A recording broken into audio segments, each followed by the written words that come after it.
Introducing Cone, the ConductorOne CLI. ConductorOne's CLI brings key access request workflows to the command line. Now, why is it called Cone? For informal use, we like to shorten ConductorOne to C1, so if you spell out the number, you get C-O-N-E. What can I do with Cone? Here are just a few of key ConductorOne tasks you can perform on the command line by using Cone. So you could search for available entitlements using the search command. It displays all entitlements currently available to you from all applicable request catalogs. Get access to entitlement, so the get command retrieves a specific entitlement using its alias. And dropping an entitlement, the drop command revokes a specific entitlement using its alias as well, amongst other commands that we have using Cone. So let's go ahead and use Cone to search the entitlements that are available. And I can see a series of resources and their applicable applications that they're associated with. And on the left, I can see what access I have to these entitlements. In my case, I want to get access to an entitlement, and specifically, I want to get access to the billing resource within AWS. I can see up here that I do not have that current entitlement, but I'm going to go ahead and look to get that. So I'm going to use Cone Get and the alias for billing. Here I'm going to input some text. And then additionally, I'm going to put the time that I would like it for. So I'll put in one out here. And before I press enter on that one, what I want to do is go into ConductorOne and show the before and after I've requested permission to that entitlement. So if I go into applications here, go into AWS, over to the roles, and I click into billing, I'm going to look at the entitlements that are currently granted, and we can see that there is none.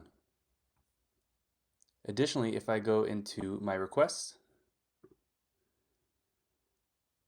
and I can see here are some open requests, but I also want to see completed. And this is important because I just want to take a look up here. Right now we have 13438, but once I go into my command line and I press enter, I have a policy that's going to automatically approve and provision me to get access to that entitlement. So here I can see that it gave me a ticket URL. 13448 is that number. We can always take this,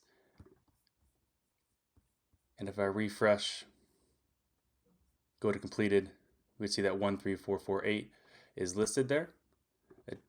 Additionally, if I entered that URL, I can now see the details around that grant. And as I mentioned earlier, I had a policy set up via IT approvers that gave me approval and provisioning for AWS ConductorOne billing. If I go back here into billing and look at the grants and I refresh that, you'll see now that I've been granted access to this entitlement. Additionally, we can use other Cone commands. Like if I want to do a comment, I could come in here, go Cone test comment 13448. Please approve, even though it's already been approved for demo purposes. Press enter. And if I go back in here, refresh, we can see that that comment's now been added. Next, if I want to drop that entitlement, if you want to revoke that entitlement from the command line, I come here and do Cone drop.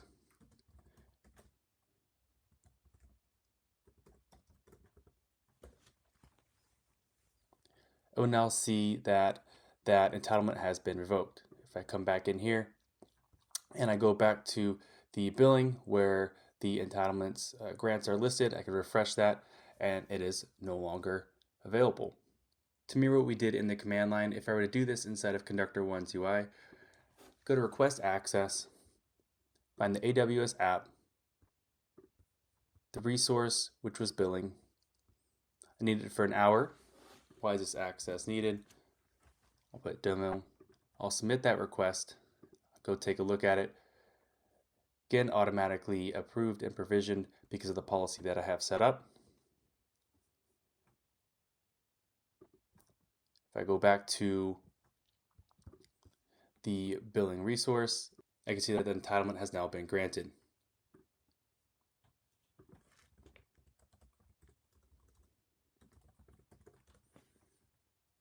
And using cone search, I can now see that with the green check mark that the entitlement for AWSC1 billing has been granted, and I am good to go. ConductorOne CLI Cone is great because of the speed, control, and flexibility that it offers to grant and revoke access into entitlements.